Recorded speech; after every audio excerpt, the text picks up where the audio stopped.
Operation সিন্দুর সফল হওয়ায় রাজ্যের মুখ্যমন্ত্রী মমতা বন্দ্যোপাধ্যায়ের আহ্বানে রাজ্যের পাশাপাশি দাঁতনেও ভারতীয় বীর সেনাদের শ্রদ্ধার্ঘ্য জানালো তৃণমূল। রবিবার বিকেলে কয়েক হাজার জাতীয় পতাকা হাতে নিয়ে কয়েক হাজার মানুষ দাঁতন শহরে বর্ণাঢ্য পদযাত্রা করেন। এদিন পদযাত্রাটি দাঁতনের পেট্রোল পাম্প থেকে শুরু হয়ে দাঁতনের সরাই বাজারে শেষ হয়। পদযাত্রা শেষে দাঁতন এলাকার প্রাক্তন সেনাকর্মীদের শ্রদ্ধার্ঘ্য জানানো হয়। দাঁতন ১ নম্বর ব্লক তৃণমূল কংগ্রেসের সভাপতি প্রতুল দাসের উদ্যোগে হয়েছে এই বর্ণাঢ্য পদযাত্রা। দাঁতন এলাকার কয়েক হাজার মানুষ হাতে জাতীয় পতাকা নিয়ে এই পদযাত্রায় পা মেলালেন। ভারত পাকিস্তান যুদ্ধে নিহত সেনাদের আত্মার শান্তি কামনা করে ১ মিনিট নীরবতা পালন করা হয়। জাতীয় সঙ্গীতের মাধ্যমে এই দিনের এই কর্মসূচি শেষ হয়। ব্লক তৃণমূল কংগ্রেসের সভাপতি প্রতুল দাস জানালেন, ভারত পাকিস্তান যুদ্ধে আমাদের বীর সেনা জওয়ানেরা যে জবাব পাকিস্তানকে দিয়েছে তাদের এই সাহসিকতাকে সম্মান জানায়। মুখ্যমন্ত্রীর নির্দেশে সারা রাজ্যের পাশাপাশি আমরাও দাঁতন এলাকার প্রাক্তন সেনাকর্মীদের আজকের দিনে সম্মান জ্ঞাপন করলাম।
ट्रेनिंग सेंटर चला गया गोवा में।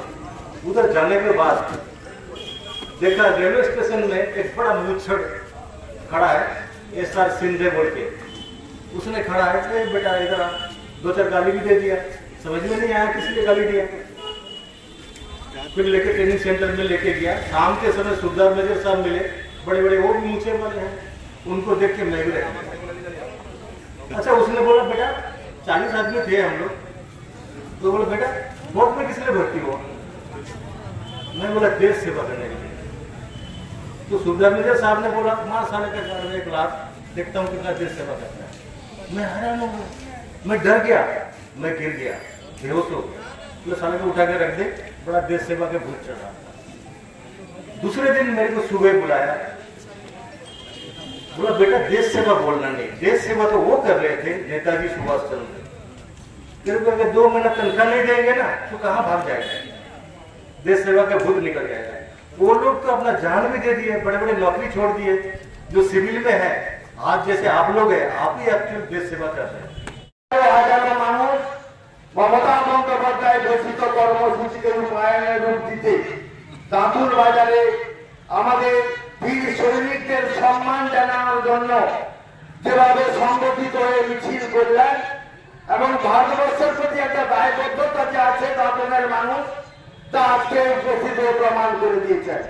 কারণ আপনারা জানেন, আমাদের দেবেশদা বলছেন তিনিও প্রাক্তন সেনাকর্মী, তিনিও দীর্ঘদিন ভারতীয় সৈন্য বিভাগে কাজ করেছেন।